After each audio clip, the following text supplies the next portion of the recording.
Hi everyone, this is Mule. Welcome back to my channel. I thank you so much for joining me. You have to excuse me, I have a little cold and it's really messing with my throat. Um, so this is recording I had to do, uh, and I have to answer that question: Who are the remnants? Um, these are revelations God has given us. He has led us to hear from other people and also impressions He has given us. So this is just a collection, a collective gathering, and it's not the whole thing, but just what I could gather right now. So the thing is, there are two sets of remnants, as far as I know. There are two sets of remnants that are there. There is the Israel remnant of 144,000. There are also remnants because they're being removed from a group of bigger group. Okay, these are the ones that are written 144,000. Those are not the only Israel. Okay, Hebrew Israel. No, but they are going to be leaders. So they're going to be used to be sanctified. Okay, out of a bigger group. Okay, sanctified is means simply means being set apart. Okay, and most of the time when you're sanctified, it's not you who is initiating, it's God who is initiating the sanctification process. Otherwise, you wouldn't even know what to do, how to start, how to go about it. Okay, so there's the 144,000, and then in the Christian group, there are those now who will make it, who are remnants, who are obedient, who are seeking God for themselves, not through other men, who are worshiping God in obedience, because some of them, a lot of them have been removed from formal church. And God has probably told them, if you want to have service, start having a home church, or start having an informal gathering, somewhere, maybe even outside, in the streets or something, like what happened during COVID. A lot of those informal gatherings happened, especially in the neighborhood. And why was God doing that? He was shaking people up. He was talking to his people who are willing to listen. And a lot of this group, those who left and never went back to the formal Christian gatherings or churches, as people call them, they continued listening to God, to the Spirit of God, because God had begun to talk to a lot of people during COVID. And what happened is that a lot of people disobeyed and went back to the formal church walls, as he calls them. He keeps calling them the four walls. So he has been talking to people. He has been sending people to you. He has been, the Holy Spirit has been giving you nudges, and even he is causing you to be rejected where you are, where you go and fellowship. But you're not getting the picture. Okay? You're not getting picture. So you need to wake up and get the picture and get out. No, nowhere is it written that you will be part of this congregation or church congregation and you will have to die there. There is nowhere written that this is your pastor and you will die there. There is nowhere that it's written that this will be your pastor for life or this will be your congregation for life. Things happen. There are people who move out or they change locations and they have to find another family, another church family. But why do you think when you start feeling or somebody tells you, oh, you need to get out, this and this and this is happening, or even your conscience tells you there's something not right, or maybe nothing happens, maybe there's nothing wrong with your congregation, with your pastor, maybe they are just obedient like you, but the fact is God is removing you from that environment because you're so used to it, you're so addicted to it. You're addicted, like there's a message he gave us. People have become addicted to worship. You can't even worship at home. You are so addicted to worship, you have to go to a four wall to do worship, to pray. You're so addicted to gatherings, church gatherings, that you can't even call some, even when you get visitors, you can't even have fellowship at home. Or the pastor has to tell you, oh, you have to have fellowship. Why can't you listen to God himself? So sometimes he is shaking you out of your comfort zone, out of your addictions, because people are addicted to church. They're addicted to going to church.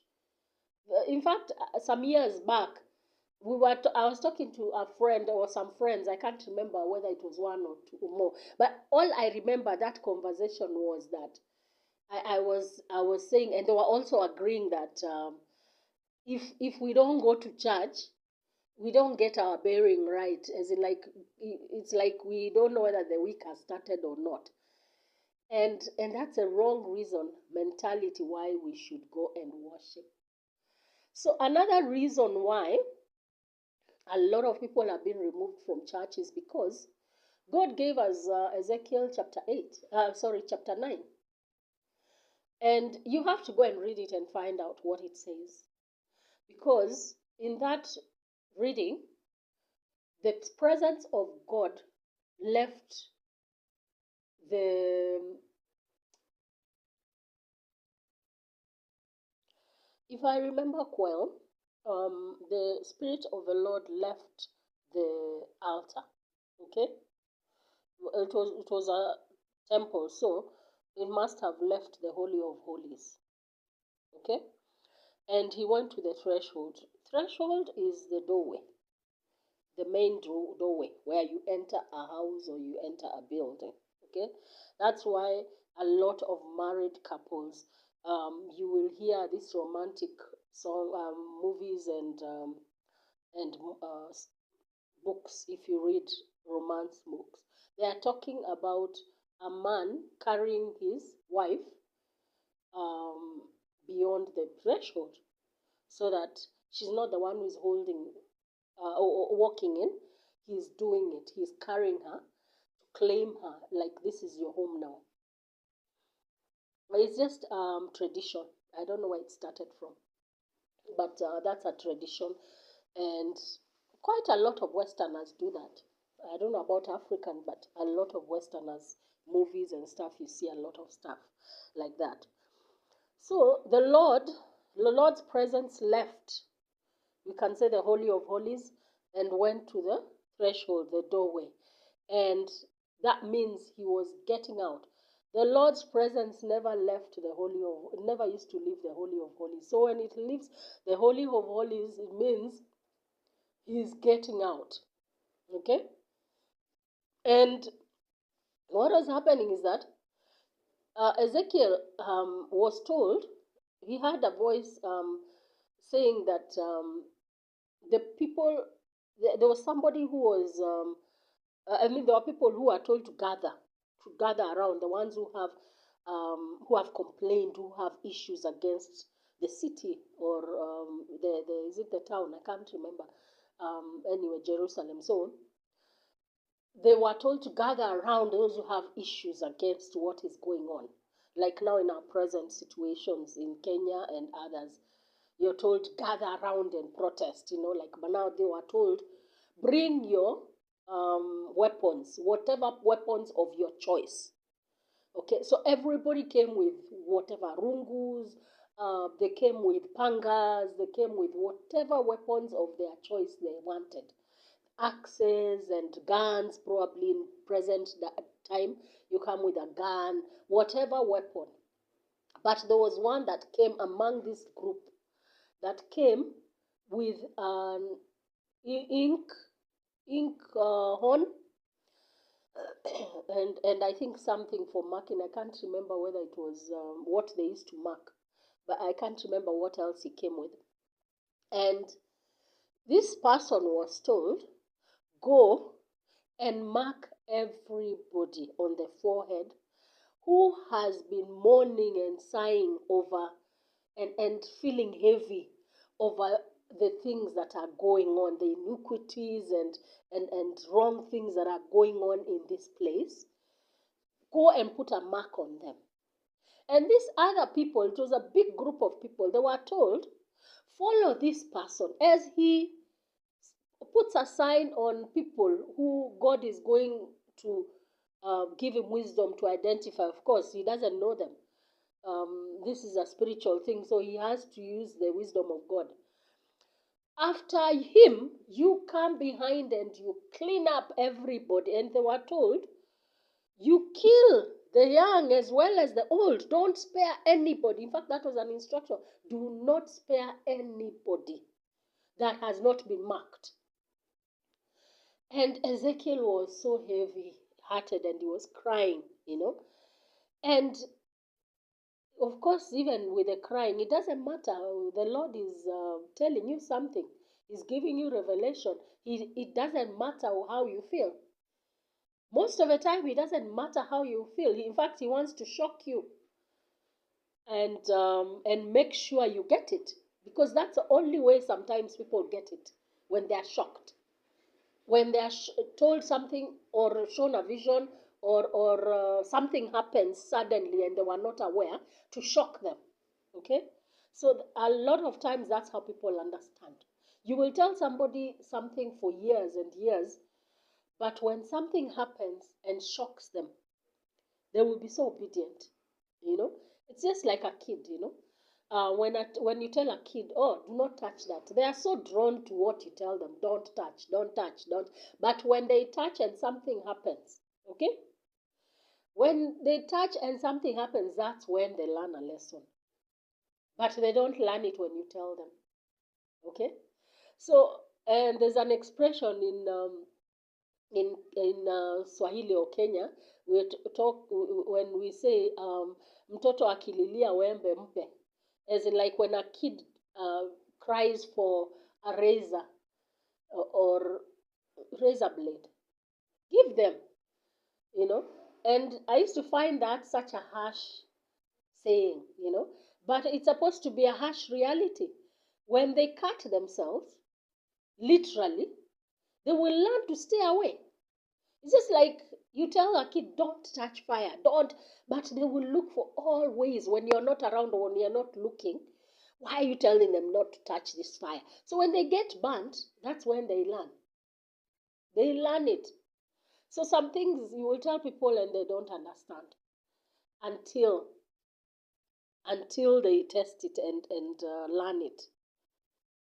Anyway, I'm digressing. So the remnants are people who are marked. Okay, I don't know when it happened or whether it was when we were born, or some people have begun getting marked recently also. I have no idea. All I know is God told me and my brother that we were marked even when we were in our mother's womb before we were born. So there are some people who have no choice. Their marking was way before they were born. God knew your timelines. He knew everything He was going to do. And so everything that happens in your life is not just you directing yourself or your choices. There are sometimes you go through your life, you look back and you're like, wait a minute, I thought I was the one, but and you learn when you actually reflect backwards. You go. In fact, I am daring anybody to reflect backwards and find out, were those really my choices? And even if they were my choices, there are people who have been told, or their conscience has told them, no, do not do this, do not go this way, but they end up going. So they reap from their bad choices. But there are others who it's not in their control. Things just happen, Like for me, when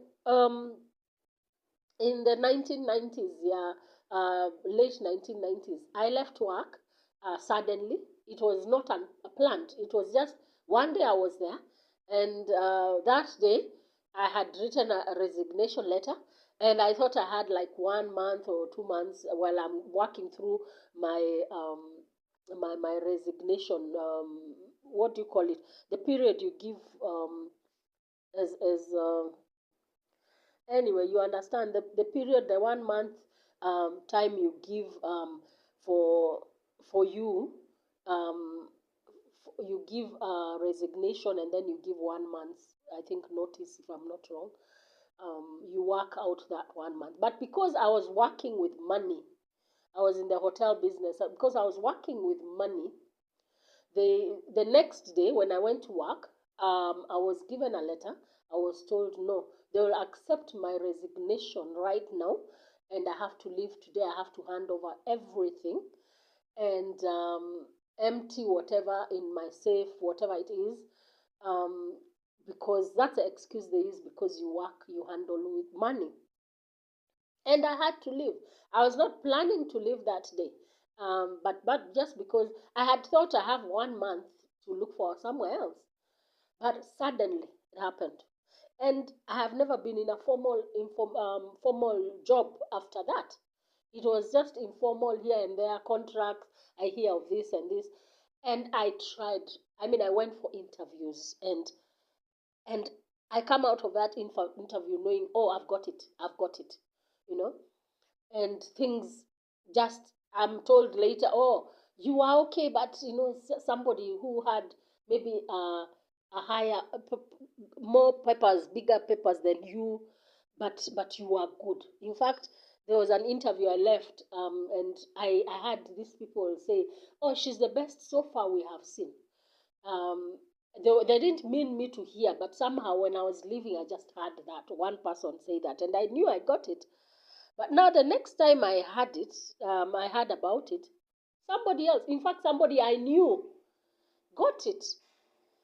And I was like, what's happened? And it's not the first time.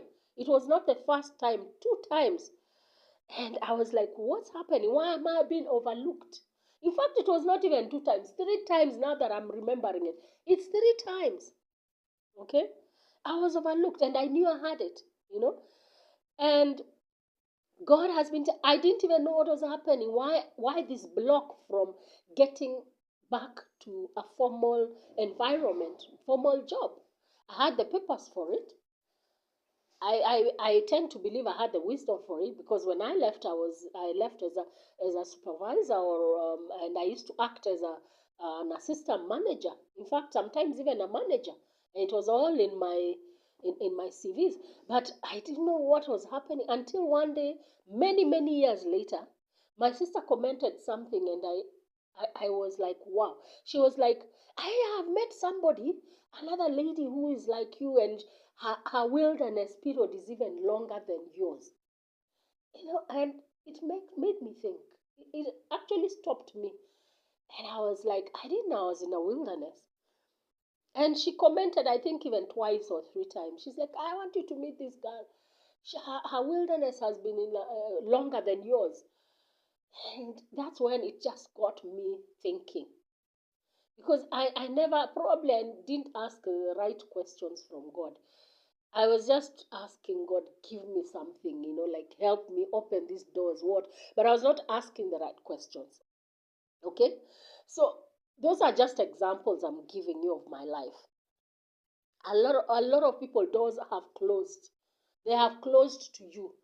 So I have these certificates, and it's not local certificates, international certificates I've gotten because I schooled abroad, and I couldn't get a job locally. And my papers were bigger, were better, as far as I know, in the industry than some people. Because when I got my first job, I got paid more because I had those papers. Okay? So that shows you that these papers are better. The same people were doing the same job, but I got paid more because I had those papers. And them, they trained in-house, like some people were taken through in-house training. They didn't have this formal education that I did of these jobs. Of course, after some time, things were leveled, and things worked out for them also, because it's not fair also to pay somebody working the same job but something different, excuse me. So, what I am trying to emphasize on, there are some people who they don't understand what has happened to their life. They did everything right, but things just were not working out, or you get blocked from some areas of your life just without you knowing why, what happened, what did I do, There are others, it's dramatic.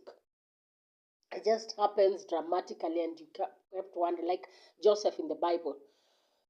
I mean, his brothers just up and they showed their hatred for him that particular day. Maybe they had been doing it in a small way, but that particular day, they just said, enough, enough, enough. This person is loved by our father more than us. We need to get. And of course, because they must have felt it, because the mother was more loved than their mother. Okay? Well, some of them were not from Leah, but it doesn't matter. Rachel was loved more. So they must have really felt it. It's like he's been favored because of the beloved mother. You get it? So, excuse me. So that day they just got tired. They were not showing their hatred, the depth of their hatred anymore. And they took him and they wanted to kill him. If it was not for God, it wasn't just their big brother. If it was not for God, he would have been killed. He would have been a statistic. We read about in the Bible that, oh, he lived these years and he died, without even siring any kids. He just died before his time. And that's the dramatic kind of separation I'm talking about. There are people who, if they give you stories, you will realize, I don't think my life is so bad. I don't think my story is so bad, we have had people describing horrors in their life, and we tell God, hey, what? That is I don't think I would have had the grace to go through that. I thank God that ours wasn't so bad, So there are people's stories, and when you look at if you don't know you're a remnant, when you look at your past, you don't even need to go far, you know. Even as maybe even recently, the people that are just accusing you and calling you demon possessed, especially if you're in Christian circles, people who are accusing you and you're wondering, where are these accusations coming from? Even from strangers and family members. People are telling you, you don't have a right spirit, you don't have the spirit of God, you are probably entered Illuminati, or witchcraft, you're operating in witchcraft. I mean, we've got those accusations from our families, that we have the wrong spirit. We have this wherever we are going, especially where we are right now in our transition place in Malili. The first place where we stayed, people, after we left, people were fearing us. They see us on the streets and they ran. Of course, it's because they were warned by the establishment that if they are seen near us, they will be sacked. But what was spread about us were, these guys are Illuminati, they are coming to sacrifice people. So people used to fear us. You go to the market, and like one time my brother told me, he went to the market and he could just see the eyes of people and he kept wondering what was wrong. I mean, people are so conscious. They are so careful when they are talking to him. And some people probably don't even want to sell to him. But now, later on, when we found out, oh my God, oh, this is being said about us, we realized, oh, we put two and two together, we realized, okay, oh, see, this is what's happening. And we have been, some friend who has been told by God to host us. Imagine. One day, after about 3 weeks, she just comes and tells us, you guys have to get out. So later on, we came to find out that she was in a salon somewhere. And she listened to some people. She was not even part of the conversation, but the one now who was telling us this, she came to tell her. You know, I was in a salon, I was being done my hair.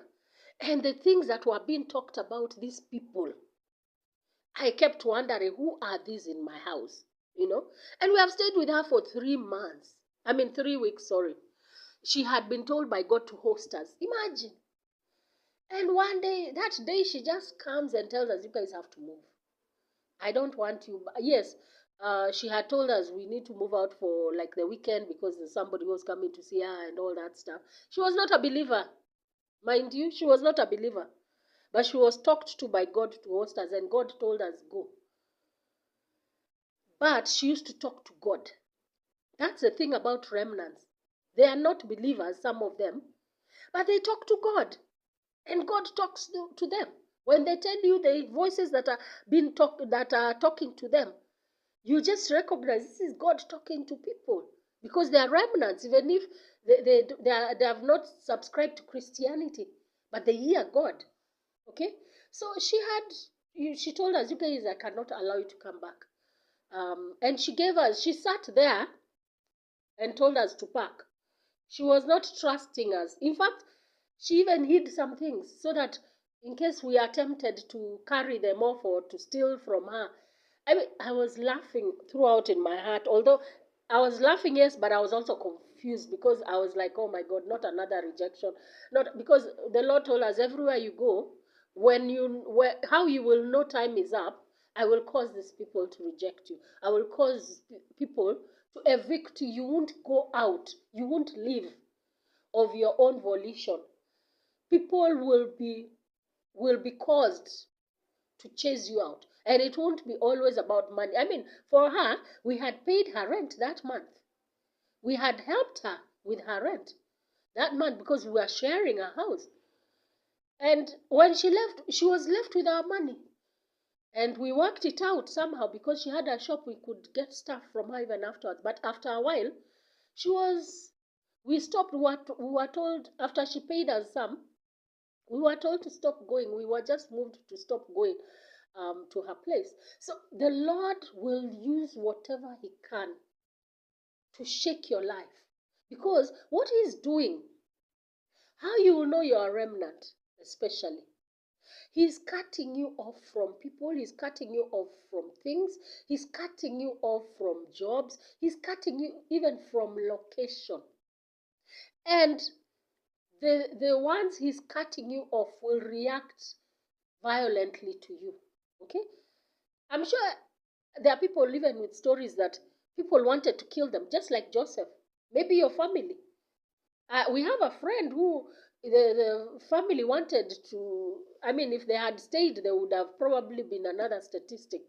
Just because of a shamba, you know, just because of their inheritance. Their father gave them an inheritance. So there are some people who have gone through horror and they don't know why. They have no understanding. At some point, God told us, you are just blessed because I have given you knowledge of what is going on in your life. But there are some people who have no knowledge like you of what is happening. They cry every day. They have no understanding, and God is silent. Or maybe they are not asking the right questions of God. Or maybe they don't know God, so they don't know who to talk to, who to direct their questions to. So I know I've digressed so much, but I probably, this is needed. These are just examples I'm giving you for you to realize, are you a remnant? Maybe you're a remnant.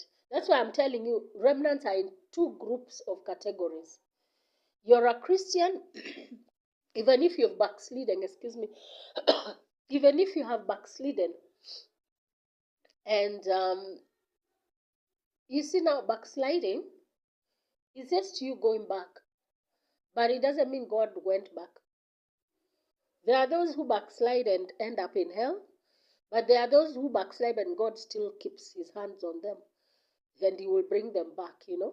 So the fact that you vowed to you actually gave your life to God, doesn't mean sometimes when you backslide, that vow is negated. For some people, not all. And I'm not giving a fresh inaitwa nini I'm not giving a fresh revelation. No, no, no. I'm saying some people, and you won't know whether you're the one or not. There are some people, they can't, even if they do what, they cannot get out of the hand of God. Okay? Maybe those are the remnants. They cannot get the hand out of the hand of God, even if they run away. How? Maybe those are the marked ones. They'll always have a correction or corrective voice. Or God will always use other people to nudge them back to line. So there are people who are privileged like that.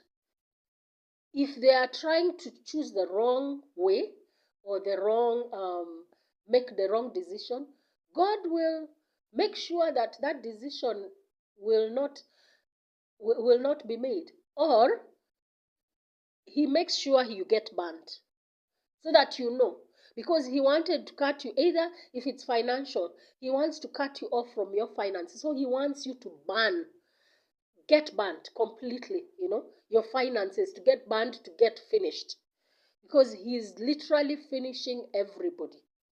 That's what I meant by sanctification. You have to be set apart from everything. Okay?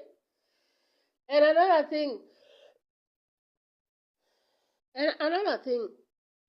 about remnants. Oh, I think this was the revelation that made us laugh, where God has put a lot of them. Okay? A lot of them are in bars. They are in drunkardness. A lot. We have been led to so many that are drunk, as in like their life is just drunkardness. They don't know why. They can't get out of it. Some of them think it's demonic. I mean, if the Lord is using a demonic channel, allowing, not using, he doesn't do that demonic stuff. But there are some people who it's the hand of God and they think it's the devil. You have to realize God is more powerful than the devil that people fear. You fear the devil so much that when something negative happens, according to you, it's negative. If you lose a job, if people start attacking you, you are not asking the right questions. God, is this you? Is this you, or it's demonic? And if it's demonic, have you allowed it? Most people want to go for deliverance, want to be prayed for. Because woe unto you. I don't know who told you that Christians don't suffer, should never suffer. That when they suffer, it's demons. Who told you? I mean, who gave permission to the devil to mess up with Job in the Bible? He was rich, he was okay, he had a family. The only thing he used to worry about but he used to pray about was his children. They might have a lot of time, a lot of enjoyable time in their parties and all that stuff, and maybe sin against God. So he used to pray for them. He used to sacrifice on their behalf and ask God for forgiveness. But otherwise, his life was okay. And then in one day, I mean, if Job was living in our present day and age, oh my God, I think a lot of pastors would be having a field. They would be telling them, yo, those demons, yes, those ones were sent by your neighbors, were sent by your family, were sent by what? So that they can get the little thing he has left out of him to pray. And I mean, churches right now are just circus. A lot of churches are just a circus. Okay? And whatever I'm telling you is happening to a lot of you who are in church. Okay? Especially if you're in these spirit-led churches. Although informal churches have started doing this also. Excuse me. But again, I'm digressing. And I don't believe it's a digression. Because when I try and stay away from it, I am pulled back in. So there must be a reason why I'm giving you all these examples. Okay? Remnants are so many remnants are in bars. They are being hidden in drunkardness. I even revealed that to one of my relatives. And I told her, do you know God is hiding a lot of people in their problems? Not that he's causing the problems, but he's hiding so many people in drunkardness, in drugs, and all that stuff. His hand is on these people. And she rebuked me. She's like, that is not God. God cannot do that. I was so shocked by her reaction because for me, when I was taught spiritually, when somebody tells you something that you don't know, the only thing you need to do is ask God, is this you? Give me more revelation if this is you. But when you come out and reject something just like that, just because you don't know it and it can't be true, even if you know the scripture, how much? There are things in this world you don't know. So I was so shocked by her reaction that I just kept quiet because now you couldn't tell her anything. But woe unto me, the Lord was separating us, and I didn't know. So these reactions are the reactions of the cat, because when the Lord is separating you from people and things and all that and situations, He is severing you with His sword. Because Jesus said He did not come with peace. He did not come to bring peace, but He came with a sword to separate a mother and her daughter, a father and his son. These are close relations. You think He was talking about strangers? How are you attached to a stranger? No. The deepest relationships He's come to sever.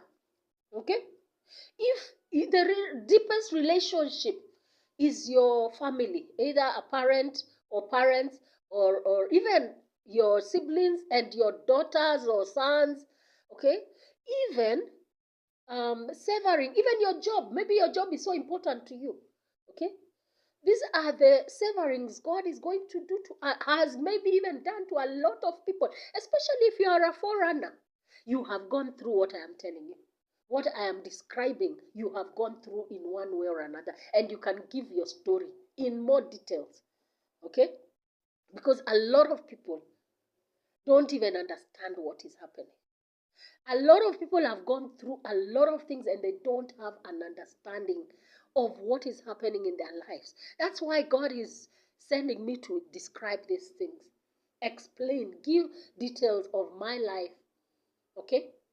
So, when I'm talking about people being separated, set apart, okay?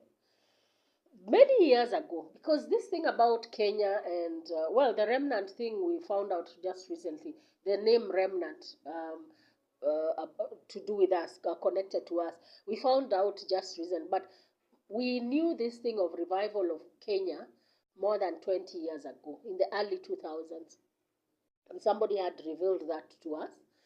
And what he was revealed for is that, in fact, I was told specifically that I am Nazarite. In the Bible, being a Nazarite is somebody who is set apart. Just the same thing, like the sanctification process. You're set apart. I mean, the one obvious one I can tell you is Samson, who was set apart from birth. The mother and father were told, never to cut his hair and don't do a lot of things, don't feed him. So I mean, there are many instructions in the Old Testament of how to, when you want to, you can even have a Nazarite vow for a month, for a year, and so you're told what to do, what not to do in the Bible. A lot of it, don't eat fermented things, yeast and all that stuff. Don't cut your hair, but for the Nazarites, I think, when you're when you when you want to make the vow, you're supposed to cut your hair, if I'm not wrong, and don't cut it until the day you until your time period is over, the vow you have made, if it's for 1 year, and then you go and get shaved. Okay, I think, if I'm not wrong, that's what they used to do. But for me, I was told, you're a Nazarite, when I met, because it's a prophet we met, and he was explaining to us what is happening to Kenya. And by the way, what he told us that time is so tame compared to what God has revealed to us up to now. I mean, right now, these last 5 years, the things God has revealed to us, what we were told more than 20 years ago, is so tame. He keeps adding and adding and adding. And he made me very curious to be listening to other people who he's bringing my way. Okay, other remnants he's bringing my way, whether it's social media or just personally. Somebody will tell me, did you know this? I mean, let me not digress, but I very easily digress, and I've realized God has revealed to us when I digress, it's not me. He doesn't need, I don't need to finish something. Provided I have spoken it, it starts, like it starts doing a number in your head, in your conscience, and you realize, you mean that's why I'm like this, you mean that's why people are always attacking me and all that. I mean, I don't need to explain everything. God is the one who branches, because there's too much to talk, there's too much to explain, too many examples that I cannot reveal everything. So he makes me branch off and start off something else. And by the time I realize I need to go back, I have branched off in different directions. And I didn't know. In the beginning, I thought it was just me losing my train of thought every time. But he came and even gave us a message about it with some friends that we were supposed to be ministering to and explaining all these things. We were told, these guys need a boot camp. Whatever my brother and I had been revealed by God, tell them. He told us, tell them. So we kept branching off and branching off. So this lady was saying, hey, we have too many branches, we have not even finished one, and then we start digressing, and another question comes, and you lose the main thing. So God revealed to us, what you're calling branches, it's me. I'm the one because it's me. You cannot even exhaust me. That's how I talk to you. That's how I talk through you. You cannot exhaust me. So it's just me who is branching you off, because that's me. I'm the part of a conversation, because you're talking about me. You're talking about my word. You're talking about whatever I am doing. So I'm the one who is branching you off, branching you off. So it was quite interesting. So please do not take offense because I don't finish something. um, that's how I've learned about God, and I've let Him. I've stopped assuming it's me. Okay, so whatever I touch on, I hope you will be able to understand that. Get ask God. Okay, and another thing, we were taught very big lessons by these remnants who are not part of church. Okay, some of them have never been part of church. Some of them are Catholic. Some of them have never been saved, and yet they talk to God. Like now, the lady who hosted us for 3 weeks, she talks to God. She said she searched, she went through Islam, she searched through Hindu, she searched through so many philosophy, and she could not fix. So she stuck with.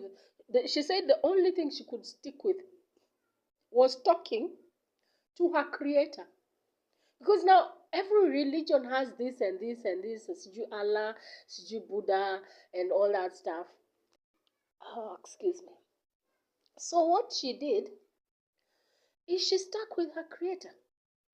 She said, let me pray to my Creator. I'm not going to pray in Jesus' name. I'm not going to pray through Allah, Sujuhu, whatever name. I'm going just to mention my Creator. And she said she used to talk to God, especially when she has issues. And things are sorted out. And sometimes, like now, the way I was telling you, how she was in fact asking us, how does God talk? Because I'm hearing like I need to host you people. And we have to explain to her how He talks in our minds. And what you think it's your mind, what you think are your thoughts, you talking to yourself, sometimes they're not. Those are just, either it's God who is talking to you, either it's the devil who is talking to you, or sometimes it's just you. But oftentimes, if it's God who is talking to you or the devil, it's a conversation that was not even present in your mind. Something just, a thought just starts flowing, and you're like, where did this come from? Excuse me. And it depends on what you're being told, or how the conversation is going. There are some people who will nip it in the bud, because they'll realize this is not God. But also, oftentimes, some people, when it's God, they will also nip it in the bud, because they'll be like, "Why am I thinking like this? Why are my thoughts going in this direction?" Instead of asking God, "Is this you?" Okay. whatever you're telling me, if it's you, help me understand. Okay? If it's not you, God, remove this thought from my mind completely. These are the things that you need to pray. Because God talks to everybody. He's not talking to Christians only. I'm sorry that if you're getting offended, but as a Christian, you have no monopoly over God. He's the God of the whole world. How do you think people who are not Christians get saved? The Holy Spirit has been talking to them since they were born, even when they were in their mother's womb. That's how he has conversations with the babies in their mother's womb. He's talking to them. He's their father, you know. So why would you think you have the monopoly over God? God talks to anybody, even a believer. I mean, somebody who's not a believer can advise, can tell you, can warn you, because God is using them to warn you. I mean, okay, this is another digression, but I need to bring it out. When when I was some maybe not 10, maybe 8 years or 10, well, maybe 10 years. Um, we were having this. I think it was a meeting. I was part of a worship team in a particular church in up country where I was, and so at some point, I don't know what happened, what I watched or what I listened to, and I was shocked, and I just commented something to them, and I told them, you know, God can use a mad person to rebuke you, or to warn you, so never ignore. And they mocked me. They told me off. They were like, how do you listen to a mad person? A mad person is a mad person. I mean, I didn't know God was preparing me for these lessons I was learning now. That He's hidden a lot of His remnants in insanity and other places and other things. He's hidden a lot of His remnants. Those people you think are crazy or mad. Some of them are even in Madare. It's a Kenyan what do you call it? It's a madhouse in Nairobi. The word escapes me, where insane people are taken to for treatment or lockup. Okay, so I told them this, and they were like, "No, who listens to mad people?" So I told them, you have to be very careful, because God can talk to anybody. He can talk to a young kid who you disrespect and thinking this kid is so young, they don't know anything. What are they telling me? Or he can even talk to somebody like a mad person. So you have to have a teachable spirit, because oftentimes when God is teaching you something, He's not using orthodox ways. He's not using a teacher. Most lessons we have, the impactful lessons we learn from God especially, are maybe informal, from lessons when we're walking down the streets, or even during warfare. He allows us to go through warfare. Okay, if you're a Christian, even when you're not a Christian, there's some people who go through warfare. Warfare is not just for Christians. There are people who go through warfare and they know how to conquer this, because they have learned from others how to, even if they are not Christians, they have learned how to conquer. These are what we call sometimes street smart people. They know how to skive. They know how to in and out of things. But for you, a Christian who is let go in those environments, you'll not be able to handle it. Okay? So I was telling them, you have to be very open, teachable.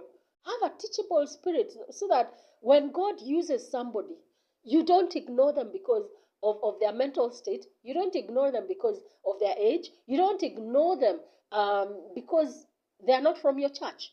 Or you don't ignore them because of one, two, three. Learn to be open. And if you're doubting whether they are really being used, tell God, if this is a lesson I need to learn, let me learn it quickly. But if it's not a lesson from you, God, let me remove it, block me, or deliver me from this. And God is very faithful. He can do that, and you will not see this person again, or you will not hear such things. You will be blocked, or the attacks that you're going through, will somehow will finish, you know. So there are some things that are not just, don't ignore things. Don't ignore people just because they are not of your class. They are not of your level. They are not of your mental faculty. I mean, mentally. They are not mentally. I mean, somebody who did not go to school can teach you a lot. Okay? They can teach you a lot. There's a guy, I can't remember his name right now, but I had a book of his. He's a European. I believe English, if I'm not wrong. But the guy was not schooled. He didn't, even if he did school, I can't remember the story right now, but he never finished. He was not schooled. But he was one of the greatest evangelists. Even when he was writing his story, the story that I was reading, the words that the way he was talking, it just sounded like, I mean, they polished it a bit, but he was even excusing himself like, I'm not educated and all that stuff. And I think he even um, got somebody to write his story for him. I think that's how uneducated he was. He didn't go to school or he didn't learn how to write. Okay? So, but he was the greatest, one of the greatest evangelists at that time. And people were getting healed left and right through him. Excuse me. So, please don't ignore people just because they are not the normal people in your circle. Maybe God wants you to meet another remnant, or maybe God wants you to activate another remnant. That's another thing. We have been activating a lot of people without knowing. God told us He will lead us in even down the streets, and people will be activated just because we were walking. I mean, sometimes like now last Saturday, the Lord just told me go to the market, and I didn't have a single cent on me to even buy anything. So I was wondering, God, now you're telling me to go to the market. What am I going to do there? And I was hungry at that time, and I didn't have a single cent. So I had asked him, like provide, But I kept hearing. I was kept here. I know the voice of God. I was just fighting with him for a short while, not for a long time. But at some point, I just obeyed. I told him, I don't know who you want me to meet. I don't know who you want to activate or minister to, but I'll be obedient. So I went to the market. I was not given directions what road to pass. I just passed a road I usually don't pass, and I went to the market. And I went around the market. And when I was coming back, halfway, the Lord tells me, go back. So I go back, and I'm asking, okay, what is it? What is it? So I finish and then I go back again. Halfway again, I'm told go back. So I go back and then I stand somewhere off. There was a crusade going on. So the Lord tells me, minister to this lady. And oftentimes, excuse me, oftentimes when the Lord tells me to minister to somebody, talk to somebody, I know I'm dealing with a remnant. Even if it's a rebellious remnant, even if it's somebody who doesn't know their remnant or they know their remnant, it doesn't matter. I'm supposed to encourage them. That's why I'm here. Because the Lord gave me a particular verse, Isaiah. Um, Isaiah 50, verse 4. And He gave me so many years ago. I didn't like this verse. For many, many years, I didn't like this verse because I thought it was something bigger than what I should qualify for. So it talks about the Lord has given me a learned tongue. Okay, so the learned tongue, I think, is what I was prejudiced against because I didn't want to be out.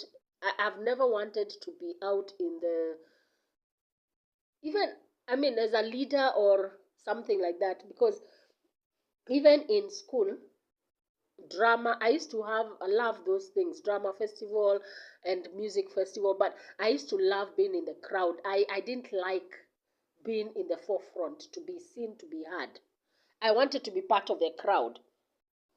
So I think that sentence threw me off when I heard it because I heard it from a friend many, many years in the 1990s. She was told, she was given that verse. So when the Lord gave it to me, I was like, what? No way.